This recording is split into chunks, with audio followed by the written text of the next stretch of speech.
quand il voudra. Non, pour ce qui est de la maladie, Dieu ne fera pas quand il voudra. Parce qu'il nous a déjà donné le pouvoir. Ça, Dieu ne gère pas ça. Dieu ne gère plus ça. Quand il s'agit de la maladie, des difficultés de la vie, Dieu ne gère plus ça. Parce qu'il a dit, en mon nom, vous prierez pour les malades, ils seront guéris. C'est à nous qu'il a donné le pouvoir de le faire. Si on ne le fait pas, personne ne sera guéri. Si Pierre déjà était passé, le gars serait resté paralytique, il serait mort paralytique, il aurait dit que Dieu. Non. Souvent les gens se cachent derrière Paul. La volonté générale de Dieu, c'est que tu manifestes la guérison par la foi en Jésus. Parce qu'il a dit que par ces meurtrissures, tu as déjà été. C'est du passé, tu as déjà été. Et si la volonté de Dieu est que cette maladie, tu la gardes, il va te le dire expressément.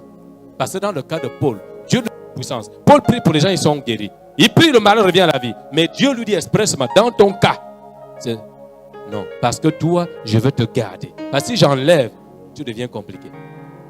Peut-être que je ne pourrais plus te gérer. Dieu le lui avait dit expressément. Donc ce que Dieu a dit à Paul, ça ne te regarde pas. C'est pas toi. Ce que Dieu t'a dit, c'est que par les meurtrissures de Christ, tu as été guéri. Si tu n'as pas cette guérison, c'est que tu n'as encore rien fait pour l'avoir. Écoutez, Anne, elle était stérile. Je crois qu'à un moment, elle a commencé à penser que c'était la volonté de Dieu.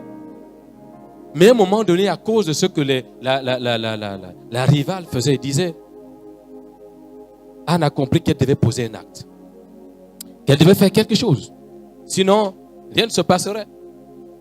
Elle va faire quelque chose d'extraordinaire. Alors que les autres sont en train de festoyer, à manger, à boire, à danser. Elle est venue à l'hôtel et s'est mise à genoux. Elle a commencé à prier, à pleurer. Et là, elle va avoir la révélation qu'il faut faire une promesse à Dieu. Dans ton cas, il faut faire une promesse qui déclenche le cœur de Dieu, qui bouscule le cœur de Dieu. Il faut que Dieu trouve son intérêt dans ce que tu es en train de faire, dans ce que tu demandes. Dieu veut savoir quelle est sa part. Dis-le lui maintenant. Et elle dira, Seigneur, si tu me donnes cet enfant, je te le rendrai. Autrement dit, je veux seulement laver le pauvre. Je veux seulement laver mon honneur. Je veux seulement avoir l'honneur d'avoir porté un fils et un enfant. Après, je te le donne. Et elle est restée là. Au point où même le prophète, le sacrificateur, a pensé qu'elle était ivre. Et Samuel, que nous sommes en train de lire, est descendu. La part de Dieu. Alléluia. Qu'est-ce que tu dois faire que tu n'as pas encore fait? Fais-le! Recherche dans les Écritures. Demain matin, nous allons parler de l'importance de la parole de Dieu dans la prière.